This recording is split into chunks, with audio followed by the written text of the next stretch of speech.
episode 2 of Wednesday, where we cover weird, wild, wacky, and just wonderful news stories from around the world that are new to me.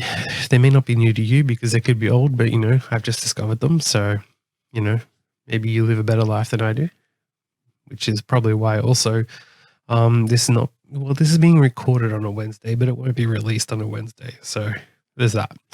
Anyway, the first story comes from Ladbible. Now, this is entitled, Student Begs to Retake Test After Meatball Falls onto Keyboard and Logs Her Out. Now, I don't know about you, but I've been there myself. I once logged out of a uni exam at home when one of the questions in the exam reminded me of porn. Just the name is pretty much enough to remind me of porn. But anyway, once you get those thoughts in your head, you kind of, you're stuck with a position of, do I either finish this exam or do I jack off quickly, get rid of the thoughts, and then I can concentrate? So I did the right thing and I jacked off. But unfortunately, one of my meatballs, they dropped on the keyboard. But that wasn't the issue. The issue was more the fact that when I finished, I finished on the keyboard, and one thing led to another. The jizz kind of short-circuited the computer and blew it up. So I then had to email my teacher and ask for an extension myself. But then they asked why, and I couldn't say that because I jizzed on my computer and it blew up. So I had to say that my auntie died because I was thinking on the spot. And then they asked for proof of that. And then so I just had to, I was left with the option of how do I prove this? So I just killed her. Then I got the death certificate and then it said the wrong date. So then I had to Photoshop that. And it turns out I could have just skipped the whole auntie killing thing and could have just Photoshopped the death certificate from the start. But, you live, you learn. The author of this article has a perfect name for such an article. Her name is Jess Hardy-Man. Hard-Eye-Man. Now, what are the odds of someone covering a story like this having a name that is basically a pun on meatballs? Anyway, a college student had to beg her professor for another stab at an economics test, having accidentally flunked hers thanks to a wayward meatball. No, seriously. Well, firstly, I don't believe that, but whatever. It seems such an illogical thing. Anyway, Sam Lee, 20, had been taking an exam while eating a meatball sub when part of the filling dropped out of the bread and onto the keyboard, in turn logging her out of the test prematurely. After her results came back at a fairly woeful failing grade of 39%, I don't know about you, but I would have been proud of 39% if I got that in uni. She decided the only thing to do was to fess up to her professor in an email. Also, I'm pretty sure that 40% was the passing grade. So in some things, it definitely was. So she's 1% off. Anyway, which just sounds like the perfect start of a porno. I mean, someone out there better have licensed the rights to this story to make it into a porno. Because if not, I will. Yeah, I mean, what an awkward situation to then have to ask the professor for some extra credit. Anyway, she ended up retaking it and doing better. The professor the professor actually let her retake it, which I think is part of the problem with today's society, that these professors are getting all weak and letting this type of behavior happen. I mean, and they're not demanding proof. Who would just accept that, oh yeah, I failed my test because I dropped a meatball on it and just say, oh, that's okay. Back in my day, professors had their own meatballs. So you can lie to them about meatballs. They understood the value of a meatball sub and how no one would let a wayward meatball fall onto their laptop, nor in any sequence of how the fuck a meatball falling onto your laptop would magically hit all the right buttons to submit a test. I just don't believe it. Anyway, it leads to our next story. And this one comes from Pedestrian. Sexually transmitted debt is actually a very real thing. So here's how to avoid it. when things start to get a little more serious, you might join forces on a Spotify account because you're basically the same person now. Or you might get a little slacker on keeping up whose turn it is to shout dinner. Why are you sharing a Spotify account with your partner? Get your own damn Spotify, as if you enjoy the same music that they listen to. It's pathetic. Anyway, it's all pretty harmless to your wallet. But it doesn't matter because you're so dang head over heels for your new human. This also brings it back to the importance of accounting lessons. Every time you go out, you should be collating a spreadsheet and entering it in and making sure that the books balance as well. So you better make sure that every single cent is even and ask for it to change on the night. But anyway, sorry to bring the mood down. I promise I'm fun at parties. This is in the article. Not me, obviously. I'm obviously fun at parties. On the flip side to this carefreeness, they have in quotes, I don't get why that is, but anyway, could lead to something a little more intense if you don't check yourself. I mean, aren't you checking your partner, not yourself? In any event, when you and your partner start to make the big moves that involve money, moving in together, paying bills, splitting a Big Mac, not having a full understanding of what money sitch your bay is in could lead to an antibiotic resistant case of sexually transmitted debt. Basically, it's when one person in a relationship becomes responsible for their own partner's financial debts, usually after being misled into taking in their own name, debt in their own name, or sharing financial responsibilities in some capacity. Sexually transmitted debt could totally happen in a non-malicious way if you're unintentionally or not entirely across your personal financial sitch, or it could happen in a very intentional way where you deliberately mooch off your partner. Anyway, however, if you or your partner aren't completely honest, it could turn into something more sinister and lead to a form of financial abuse.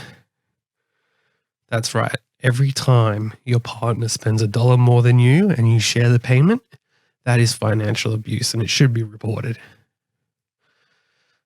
to you, the ATO. So here are a few things. Actually, you know what? Fuck this. Why are we not reporting this to the ATO? The ATO should be taxing people appropriately. If that's the Australian Tax Office for those outside of Australia. If your partner is taking advantage of you monetarily, that is a form of income, and that should be paid at full tax rate of whatever their income tax status is. So if you end up breaking up with a partner who happens to have sexually transmitted debt from you, you should be calculating every single dollar and then filing a tax claim to the government to say that this person incorrectly, actually even further, you should be filing that this person has been stealing from the government by incorrectly filing taxes by not including the money that they've accumulated and the income that they've got without paying taxes. It's just wrong. Taxation, skipping taxes is a crime that absolutely no one should do without telling me how they did it so that I can also abuse it. But anyway, so here are a few things that should absolutely shore up. You should absolutely shore up about your own finances so you help to protect yourself in the long run. I don't know what sexually transmitted debt has to do with running a marathon, but whatever. For me, I've experienced this myself too, with buying a shitload of sex toys on credit and then buying my blow-up doll clothing and rings and a house and a phone. But that's just me. The article continues, want to open up a joint bank account? Think twice. Opening a joint bank account upon moving in together seems like the logical next step in ensuring the cash for your everyday expenses is kept together conveniently. However, there are a bunch of risks associated, so get yourself educated before diving into this commitment. Apparently, me and my partner can't open one of these joint bank accounts, because apparently a blow-up doll can't have a bank account or be a signatory. What a load of shit. I paid for the blow-up doll. I should be able to do whatever the fuck I want with it. Never sign anything without legal or financial advice. That's right, absolutely anything. If someone comes up to you on the street and asks for an autograph, do not sign without getting legal advice. That's why I go to like these autograph signing days, like the Comic-Con, and I ask them to sign a signature, and then as soon as they sign it, I tell them off and tell them, did you fucking speak to a lawyer before signing that? This is disgraceful, and you are being taken advantage of, and it is disgusting.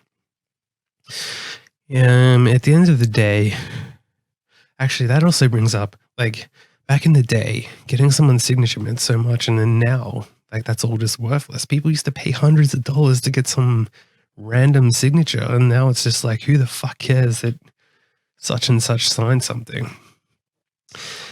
In any event, at the end of the day, if your gut is telling you something seems a little off, trust that feeling. You're probably about to shit your pants. Our instincts are generally 98% correct in spotting if a situation is inherently causing a sense of discomfort or stress. Reaching out to your bank, a financial advisor, or seeking independent legal advice before taking out a loan, starting a joint account, or even if you're a little suspicious of how your partner is handling money, it is always a safe option to instill a sense of confidence in your financial decision-making. My last serious relationship, I brought a lawyer in because I was a little concerned. She wanted to buy a house together and take out a loan, which was fine, but the relationship had started to change at that point. You know, I'm fine taking out a loan when she earns nothing and I have to pay for it all. But you know, if we only do like kinky shit once a week, you know, I need my kinky shit more in return for that. So I got a lawyer to negotiate how often we could get golden showers in the relationship, how many felchings a week I got, who was to lick the toilet bowl clean after each other each fortnight, you know, the important stuff. We had to formalize who gets the wet spot as the place that they eat their food from.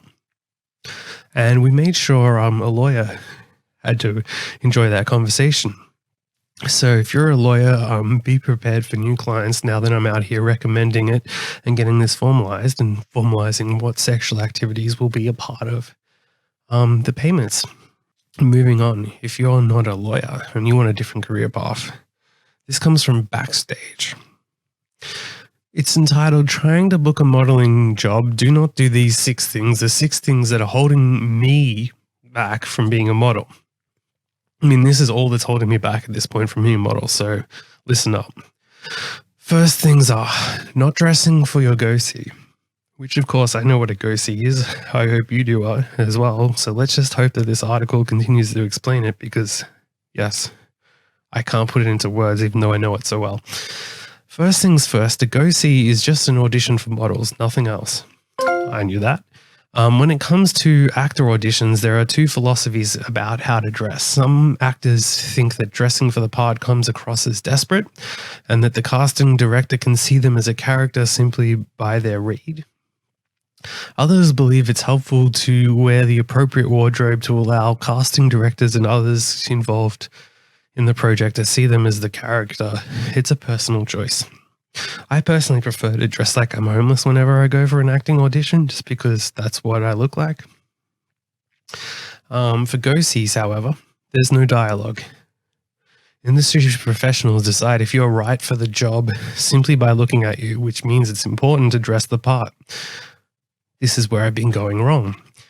If you're attending a go-see for a part as a doctor, you don't need a stethoscope around your neck, a tongue depressor in your pocket, I don't even know what a tongue depressor is, and paper booties over your shoes. I wear paper booties anyway because it's cool and stylish. But do wear something appropriate that will allow the people who matter to envision you as a doctor, like a dress shirt and slacks. Because that's what I see when I think of a doctor, is a dress shirt and slacks.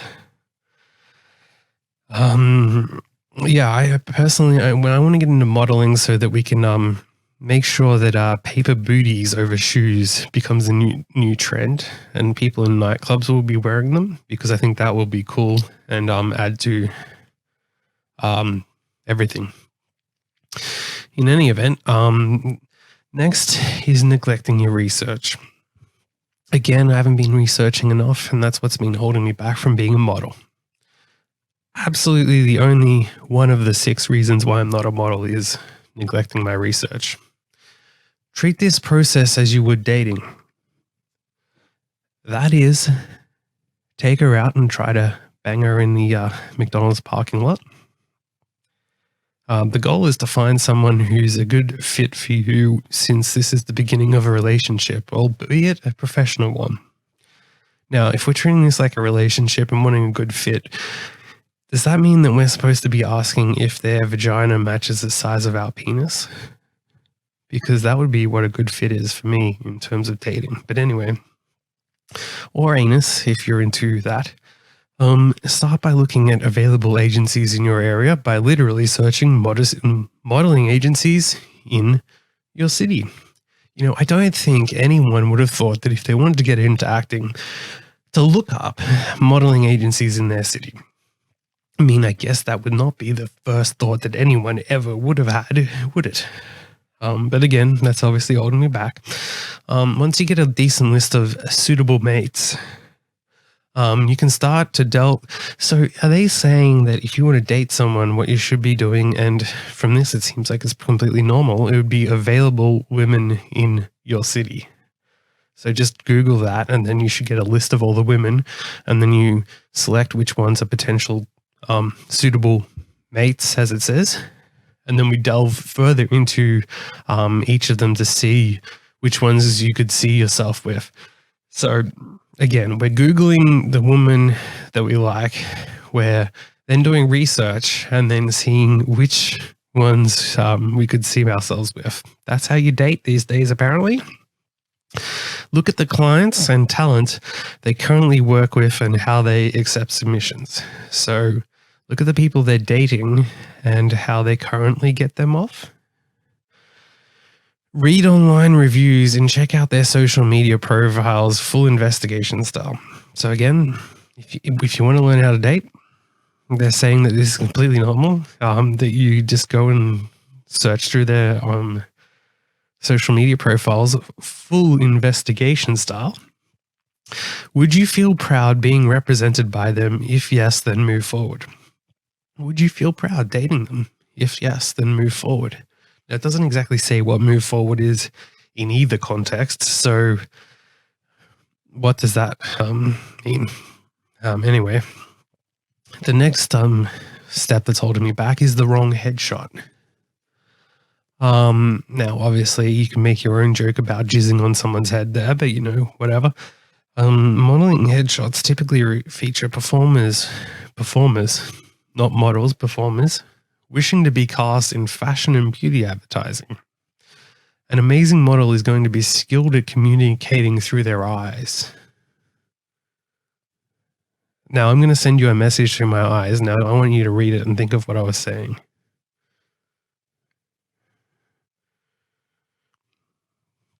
Okay, type in the comments what you think I said. And then I'll tell you in a second what I actually said with my eyes. I said the sky is blue, you fucking moron. Okay. An amazing model is going to be skilled at communicating through their eyes, knowing how movement and light shapes their face. That's why I've set the lights up in this room. Definitely not because this was the lights that were available to me, but because it's the way that makes the movement and the lights in my face look. Editorial and fashion modeling is about selling a lifestyle. I'll sell you my lifestyle. The goal of fashion or beauty ads tends to be about creating fantasy around a product versus having the audience relate to the person in the advertisement. I mean, obviously you couldn't relate to me, so I think I'm winning there. General unpleasantness is the next list. I mean, obviously I'm very pleasant, so I don't see how this would be the one that's holding me back, but let's just go through it anyway. If you feel you would present yourself better in person, you can find open calls on the agency website. This is what I recommend if you are serious about modeling. An open call is a meeting place where the agency can meet new faces, Show up if you're in a unique style and a good vibe. They'll talk to you a bit and take digitals. If they're interested, a contract will be placed in front of you. Many agencies have open calls at different times throughout the year. If one agency says no, don't worry, there are plenty more. See, I didn't realize. I thought there was only one modeling agency. Ignoring existing conflicts.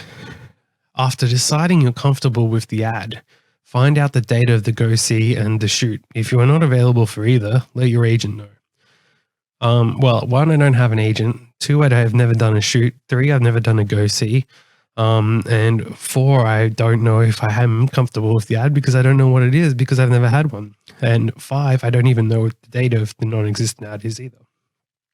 The other thing you'll need to tell your agent is if you currently have an ad running that's a conflict.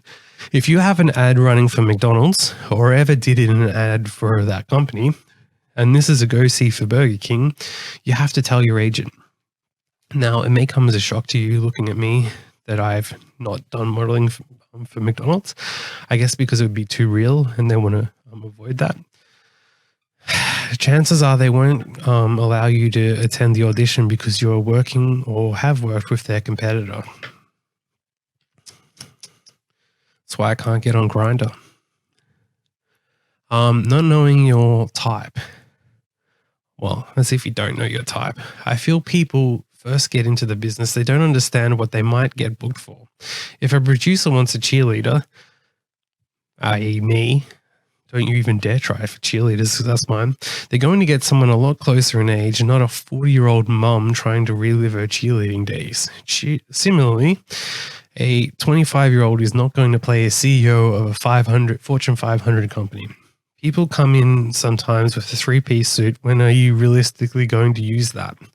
I'm going to use that when I go to McDonald's later. Who doesn't use a three-piece suit at McDonald's? Next, we have the following from some e-cards. 17 tattoo artists and enthusiasts share the worst examples of botched ink. Firstly, we have, and we're not going through all 17 because some of them were shit, so we've cut out some of them. I knew a girl who had a tattoo of boxing gloves that said, roll with the punches. No H in there. Obviously supposed to be punches. I pointed it out to her and she didn't care at all. Apparently she really was good at rolling with the punches. And no, I'm not kidding. Yeah, obviously not kidding because that wasn't very funny. Mr. Gingeronimo. That was the user. He bought a kit from somewhere and tattooed random people unlicensed. What people didn't know was that he was terrible at art and horrible at basic spelling. So many people took him to small claims to get money back. My favorite, he tried spelling believe, resulted in believe, double L-I. So B-E-L-L-I-E-V-I-E, believe. I feel like spelling was probably a prerequisite to be a tattoo artist. It's kind of weird that that is one, but it is. I once had a woman come in when I worked at a shop. She had her whole family with her. She was getting her first tattoo at 70. Can't remember her exact age. She was getting something that included the birth, death dates of her recently deceased husband. Her whole family saw the design. They were really excited. Let me repeat, the whole family saw the design. So I do the tattoo, the woman loves it, and then her daughter sneaks back over while I'm tearing down. She whispers to me that her mother had gotten the dates wrong. I felt so bad. They even knew she had dementia problems apparently, and no one looked at it closely enough to see if she had gotten the dates correct. Unfortunately, it wasn't dates that could easily be changed to another number. I told them I could cover it and after she healed, but I never saw them again. I guess they forgot then.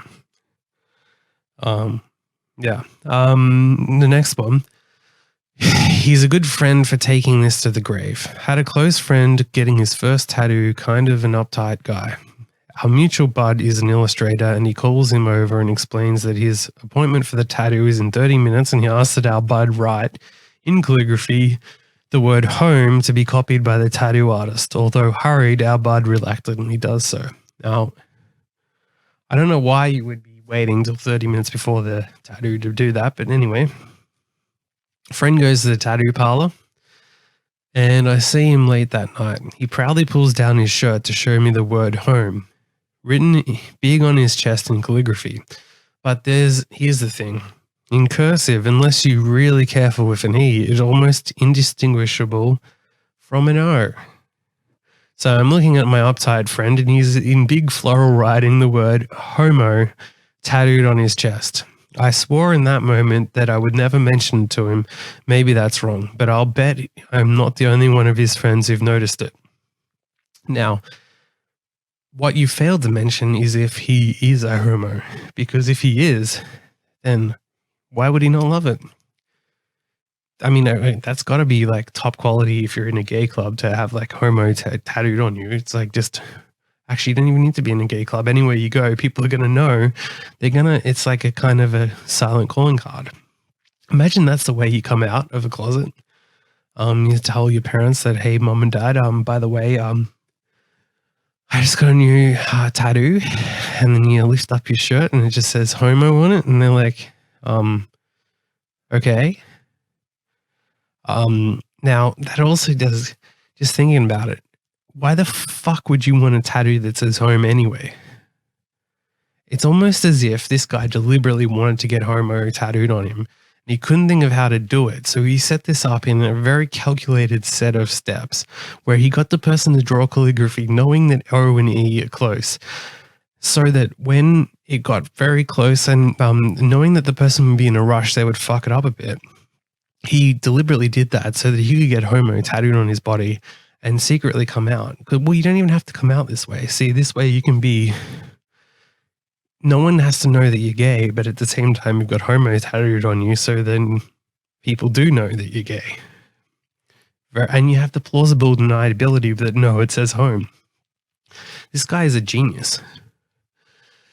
Not a very badass move. There was a guy I worked with that wanted badass written on his arm in cursive. He went to a new shop that just opened up. It looked okay. Before we get to there, why in the fuck would you want badass written on you? What a weird thing to have written on you. So, when he got it done, it looked like it said B-puss, B-E-E-P-U-S-S. So I think that maybe this guy is a bee file and sexually attracted to bees and likes a little bit of bee puss. So again, maybe he deliberately wanted that. See, this is what we're learning here, is that if you want something, you get it, and you don't want to be open about what you actually want to be tattooed, but you want something close to it. What you do is you get tattooed in cursive and try to find something that looks like it, and then voila. We're giving out life skills here, people. This one's entitled, What Did He Think Was Going to Happen? My dad once bought a tattoo gun from a weird website. Very wise move. Once he got it, he wanted to see if it worked by drawing a small line in his palm. Oh, it worked, but now he has a permanent small line on his palm. He never touched that gun ever again. If it worked, why would he not just keep using it? It's very weird. This one's entitled, Oof. I worked with a guy that had Soldier of God tattooed on him. He didn't realize it until I pointed it out. Oh, sorry, Solider, S-O-L-I-D-E-R of God. So close that even I, reading it, misspelled, thought it was correct. I felt bad saying something. I don't even know how long he had it. It wasn't fresh. Okay, this one is a very weird one. This pizza wasn't fully cooked. My high school friend is a pretty intense drinker. When we ever drank together, he'd usually get pretty blackout and end up in bad situations. After a few years living away for university, I returned to hometown and saw him at a mutual friend's party. He showed me his new tattoo on his knee. It looked like an amorphous blob, vaguely a triangle. It was a dark red color with different discolorations, looked like he was bleeding beneath his skin. He explained how one night he got drunk and met some weird dudes at a bar. They apparently told him they'd just gotten out of prison and were getting fucked up to celebrate. Who doesn't love getting blackout drunk with people that just got out of prison? But by the end of the night, my high school friend is in their apartment and they're using a portable tattoo gun on each other in between doing drugs. My friend asked for a pizza slice, which swiftly got infected. Now, maybe he wanted a pizza slice, or in this case, I think they're talking about the fact that he got a pizza slice tattooed on him. He got infected. He neglected to get any treatment and told me he popped blobs that formed on it. Now he's left with a red splotch that can be seen with shorts on. He told me he thinks it's funny and has zero plans on altering it. Returning to your hometown is jarring. I don't get why you're saying that with shorts on, but you didn't explain where the actual fucking tattoo is. You can see it with shorts on, even though it's on his head, which has nothing to do with the fact that he's wearing shorts or pants or underwear. I returned to my hometown once. Looked a lot smaller than I remember. I ate the food and didn't get some random tattooing me drunk. That's just me. That's all that matters. Someone had no regrets. Still have no regrets about it. Moving on. Now we're going from Reddit. This is a post entitled, "What's the most awkward thing you've done while having sex?" Fix Scala says, "The most awkward moment was during foreplay when I complimented her panties and she replied with, 'Thanks, they're my mom's.' It took me 2 to 3 seconds to unfreeze." I don't remember anyone ever just complimenting someone's panties. Seems very weird. I mean, possibly even weirder than wearing your mom's panties. Average is all hell says, "Many, many years ago, I was having sex with my girlfriend and she thought it would be hilarious to tickle me. For some reason, this caused me to let out an almighty fart. She was wildly unimpressed." A lot of these seem to be about farting, so I've cut most of them out.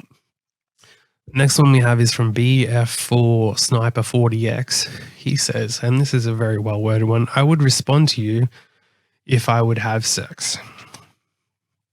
Well done out there to all the virgins. So yeah. The most awkward thing I've done while having sex. What was the most awkward thing I've had done having sex? Well, I was eating a slice of pizza, dropped it on myself. It was very hot, and that left a mark on me, which burned my skin, made it very hard. My penis, that is, because I was excited from the pain. In any event, we move on to the next one. Now, finally, this comes from well, last week, if you remember, if you watched episode 1, I called for the fappening of Ghislaine Maxwell. To expose her nudes, not the nudes of others. Do not even think about that part of it. But you, the audience, you did not disappoint, because this comes from the New York Daily News. Evidence in Ghislaine Maxwell case includes nude, partially nude, or otherwise sexualized images, court filing. Highly confidential evidence in the Ghislaine Maxwell case includes nude, partially nude, or otherwise sexualized images. So, well done to you out there. You've got the nudes of Ghislaine. Now, the news have been blocked, so that's kind of disappointing. But hopefully someone can get through the tin foil that she puts her phone in and can get us access to it, because she's a bit weird looking, so it would be interesting to see what she looks like nude. But yeah, until next week, thank you for watching and comment and whatever, and we'll get back to you and include anything. Bon voyage.